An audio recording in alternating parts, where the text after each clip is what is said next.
வட்டாட்சியர் அலுவலகத்தில் காலமுறை ஊதியத்தை வலியுறுத்தி தமிழ்நாடு வருவாய் கிராம ஊழியர்கள் சங்கத்தின் சார்பில் காத்திருப்பு போராட்டம். பொதுமக்கள் அவதி.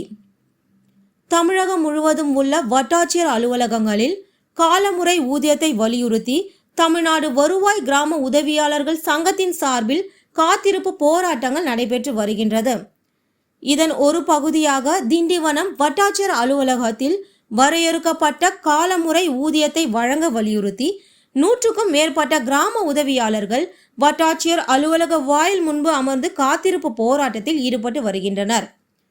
இதனால் திண்டிவனம் மற்றும் அதனை சுற்றியுள்ள அனைத்து கிராமங்களிலும் பல்வேறு பணிகளுக்காக கிராம நிர்வாக அலுவலகத்திற்கு வருகின்ற பொதுமக்கள் கிராம உதவியாளர்கள் பணியில் இல்லாததால் திரும்பி செல்கின்ற அவல நிலை ஏற்பட்டுள்ளது. மேலும் இதனால் பல்வேறு பணிகளில் ஈடுபட முடியாமல் மாணவர்கள், பொதுமக்கள், விவசாயிகள் என பல்வேறு தரப்பினர் அவதி அடைந்து வருகின்றனர்.